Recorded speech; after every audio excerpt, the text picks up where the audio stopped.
My wife cheated on me, and her family tried to take my house. But when the judge discovered I was making $120K a year as owner of my own shop, they were all left speechless, and she lost absolutely everything. I'm 32 years old. I'm a mechanic, and what happened about a year and a half ago still makes me smile every time I think about it, even though at first I thought my life was over. I guess I should start at the beginning, when I met Christina. She came to my shop with a BMW that was making weird noises. I was like 27 years old and working for my boss Mike at his mechanic shop. I'd been there for several years already and things were going well for me. I mean, I wasn't a millionaire, but I was making decent money and I liked what I did.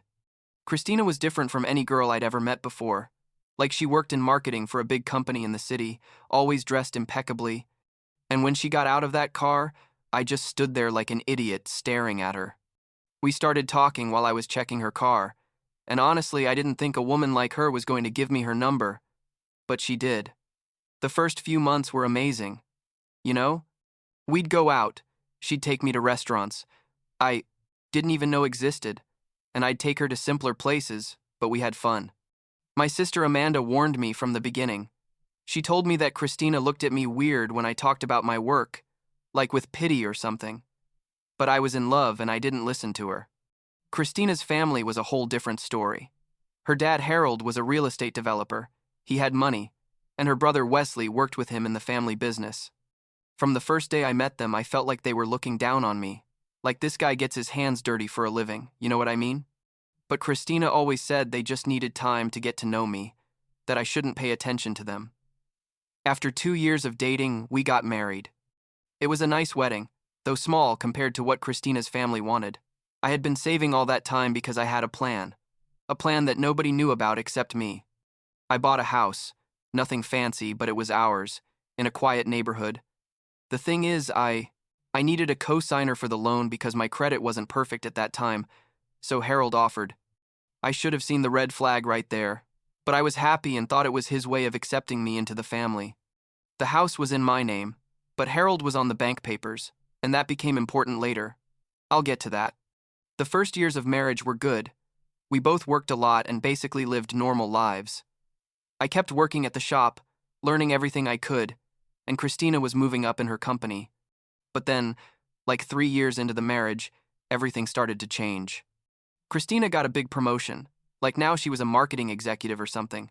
She was obviously making more than me, and she started coming home late. At first, she told me it was important projects, client meetings, work stuff, and I believed her because I trusted her completely. But the signs were there. I just didn't want to see them. She started taking off her wedding ring, she told me. It was because it got stuck, or it bothered her at work, which didn't make sense because she'd worn that ring for years without a problem. Then I started noticing weird charges on our joint account, expensive restaurants where she supposedly went with clients, hotels in the city when she told me she had to stay late to work. Once I found receipts from a place we'd never been to together, and when I asked her about it, she got super defensive, told me I was controlling and paranoid. The truth is, I already knew what was happening. I mean, I'm not stupid, but I needed to be sure before doing anything. So I started paying more attention. I'd check her phone when she fell asleep, something I'd never done before, and I felt horrible doing it, but I found messages with someone named Michael. They weren't explicit messages because she deleted those, but there was enough there to confirm my suspicions. Michael worked with her. I found that out later. He was one of her coworkers in the marketing department. What really confirmed everything was when one of Christina's coworkers, Julia, came to the shop to fix her car. I'd met Julia a couple of times at Christina's company events, and that day she looked uncomfortable, like she wanted to tell me something but didn't know how. Finally, after I finished with her car, she told me she needed to talk to me. She told me that at the office, Christina had been telling everyone that we were separated, that I was abusive, that she was planning to divorce me but was afraid of me. Julia told me she knew that wasn't true because she'd met me, and that Christina was having a very obvious affair with Michael. That everyone at the office knew it, and she felt bad for me. That was like a punch in the stomach, you know? Not only was she cheating on me, but she was destroying my reputation with her coworkers, making up stories about me to justify her affair. That night I didn't say anything to Christina. When she came home at 11 at night with Excuses about a meeting. I just nodded and went to sleep. But that's when I made a decision. I wasn't going to be the victim in this situation. I was going to be smart. During the next few months, while Christina continued her affair, thinking I was an idiot who didn't notice anything, I started doing things. First, I hired a private investigator to document everything. Every time she met with Michael. Every lie. Everything. Second, and this is something nobody knew, I started taking business classes at night. I'd go after work to a community college, learning about management, accounting, finances, all those things. Why? Because my boss Mike had told me like a year earlier that he was thinking about retiring and wanted to sell me the shop. Mike was like a father to me, honestly. He taught me everything about being a mechanic, and he trusted me to continue his business. The problem was, the shop was worth a lot of money, more than anyone would think. Mike had built a solid reputation. Over 30 years, we had loyal customers, contracts with local companies for fleet maintenance, and the business generated very good income. I'd been saving secretly. I had an account that Christina didn't know about, where I kept extra money I made, doing jobs on weekends, and with that plus a bank loan, I could buy the shop. So there I was, taking business classes, gathering evidence of my wife's cheating, and preparing to buy the shop, all at the same time. Christina had no idea about any of it because she was too busy with her perfect life and her affair with Michael. She'd come home. Sometimes she wouldn't even sleep there. She'd tell me she was staying at a friend's house or at a hotel near the office, and I'd just say, "Okay, honey. See you tomorrow." The purchase of the shop closed like 6 months after I started the classes. Mike gave me a good price because he wanted someone who loved the business as much as he did to have it, and we signed all the papers. I officially owned the shop. I changed the name to my name, updated everything, but I kept working exactly the same. Same schedule, same work clothes, like nothing had changed. Christina never asked anything about my work, so she never had a reason to know. To her, I was still the same mechanic, making an hourly wage. Things came to a head one Friday night. I had finished early at the shop and decided to come home without warning. And when I got there, Christina's car was in the driveway, along with another one I didn't recognize at first. I went in through the kitchen door and heard voices upstairs, in our bedroom. I went up the stairs and there they were, Christina and Michael in my bed, in my house, in the bed I had bought. I didn't yell or get violent or anything like that. I just looked at them and said, "You have 5 minutes to get out of my house or I'm calling the police." Christina started crying, saying she was so sorry, that it had been a mistake, all the typical things people say when they get caught. Michael didn't even look me in the eyes. He just grabbed his clothes and ran down the stairs. Christina tried to talk to me, but I was already dialing my lawyer's number, the same one who had helped me with the shop purchase. I told him I needed to start divorce proceedings immediately. What happened next was total chaos. Christina called her dad, Harold, and he and her brother Wesley showed up at my house like half an hour later. Wesley started yelling at me at the entrance, telling me I couldn't kick Christina out of her own house, that Harold was co-signer on the mortgage, and that technically he had rights to the property. Harold was calmer but equally threatening. He told me this was going to get ugly, that they had very good lawyers, and that I was going to lose everything. I called the police because Wesley was trying to force entry, and the situation was getting dangerous. When the officers arrived, I explained the situation, showed that the house was in my name, and that I wanted these people off my property. The police escorted Christina while she packed some things, basically gave her like an hour to take her clothes and personal items under supervision. The whole time Harold and Wesley were looking at me like they wanted to kill me, but they couldn't do anything with the police there. A week later, I received the divorce papers my lawyer had prepared. I was the one who filed first, and that's legally important. In those papers, I asked to keep the house, my tools, my business, everything that was mine before the marriage and during it. I didn't ask for anything from Christina. I just wanted her to leave me alone. But Christina and her family obviously didn't see it that way. Her lawyer sent a countersuit that was basically ridiculous. They wanted half the value of the house, claimed that Harold had ownership rights for being a co-signer, wanted half of my tools because according to them they were marital assets, and the cherry on top was they wanted 50% of my future salary until Christina remarried, because she had become accustomed to a certain lifestyle. The audacity of these people had no limits, literally. The first court hearing was almost comical. Christina's lawyer, a guy named Peterson who clearly charged a lot of money, started his presentation basically painting me as a poor mechanic who had trapped a successful woman and was now being vindictive. He said I barely made enough to live on, that Christina had been the one maintaining the household with her executive salary, and that she deserved compensation for all the years she'd been with me.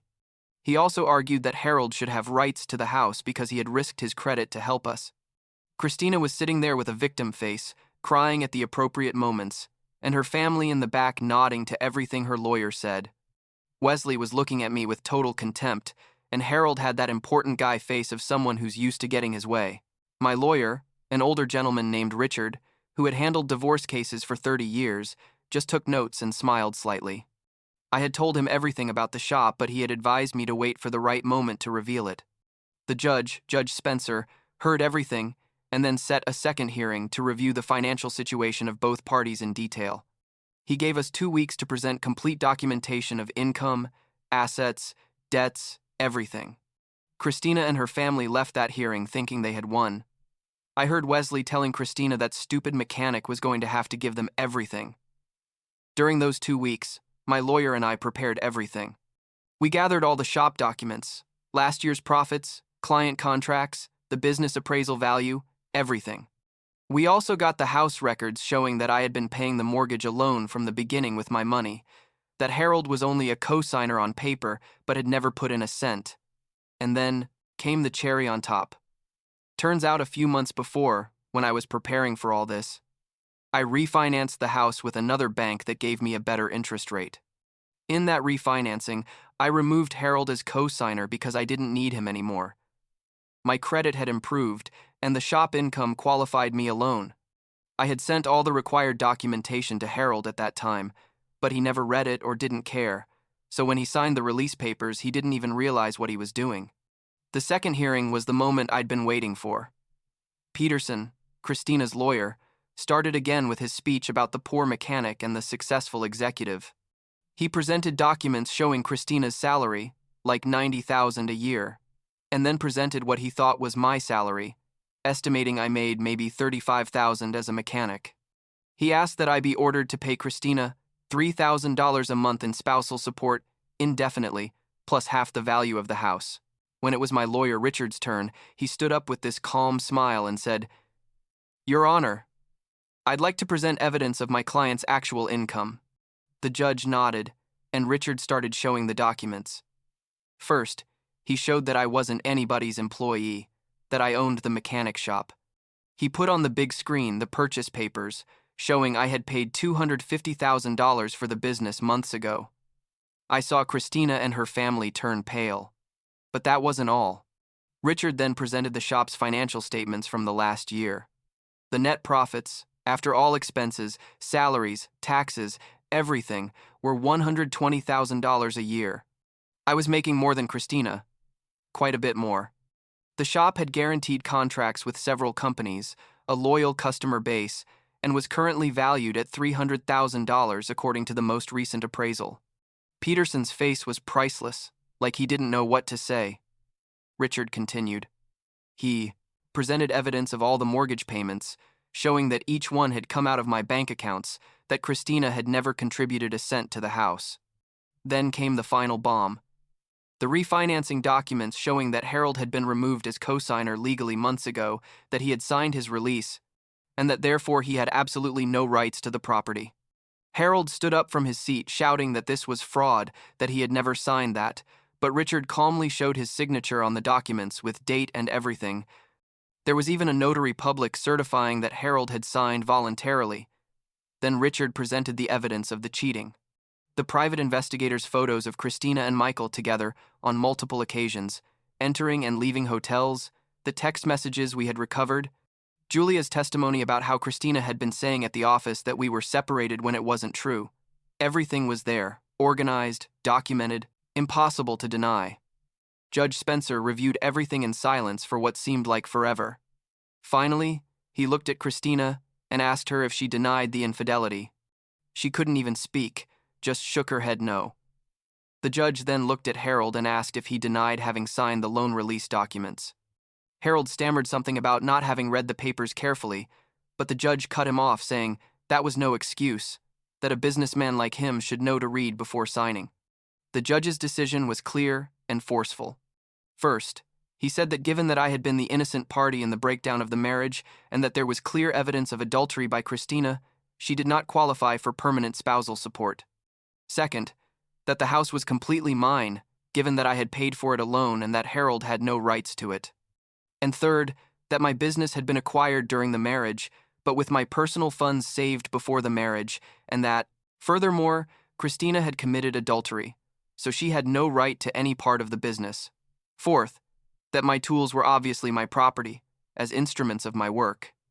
The only thing the judge granted, Christina was temporary support for 3 months, so she could get established in her new place, and it was a small amount, like $1,000 a month, nothing compared to what she had asked for. Additionally, the judge ordered that each pay their own legal expenses, which meant Christina and her family were going to have to pay Peterson's giant bill. When we left court that day, Christina's face was one of complete devastation. Wesley was furious, yelling things at me in the parking lot until my lawyer threatened to call the police again. Harold looked defeated, like his plan to take over my house had completely failed, and on top of that, he had been exposed as someone who signs papers without reading them. But the story doesn't end there. Turns out when all this became public, because divorces are public record, and in a small town news travels fast, the company where Christina and Michael worked took action. Michael was married. I found that out later, and when his wife found out about the whole affair, she made a scene at their office. Human Resources investigated and found that Michael had used company funds to pay for some of the hotels where they met, charging them as business expenses. They demoted him and transferred him to another city, and his wife divorced him too. Christina lost a lot of credibility at her job. People started seeing her differently, like the woman who cheated on her husband and then tried to take everything from him in the divorce. She eventually quit and went to work in another city. Michael, by the way, left her as soon as he saw there was no money to be made with her, because his plan had been that if Christina got half my business and the house, the two of them would live well. When all that fell through, he lost interest really fast. Harold also suffered consequences. In his real estate world, reputation is everything, and the fact that he had tried to claim rights to his ex-son-in-law's house using legal tricks didn't sit well with many of his business contacts. He lost some important contracts with people who thought what he had done was unethical. Now, a year and a half later, my shop is better than ever. In fact, 3 months ago, I opened a second location in the neighboring city because we had so much demand, we couldn't handle it all. I hired 2 more mechanics and a manager for the new branch. I completely remodeled the house, changed everything that reminded me of Christina, new furniture, paint, everything. Amanda, my sister, was right all along about Christina, and now she and I are closer than ever. Last week I was working at the shop when one of my customers told me he had seen Christina driving through town, that she passed by my house and stared at it for a good while. I know what she must have felt seeing the renovated house, the new car in the driveway, the lights on of a life that's no longer hers. I guess she realized what she lost, but honestly, I don't care anymore. I learned that people show their true colors when they think you have less than them, and Christina and her family always saw me as less because I worked with my hands. The irony is that those hands they despised were the ones that built something more successful than any of them expected. Sometimes I think about how things would have been if Christina had been honest, if she hadn't cheated on me, but then I realize she probably did me a favor. Now I have my business, my house, my dignity, and above all, I freed myself from a family that never saw me as an equal. And that, at the end of the day, is priceless.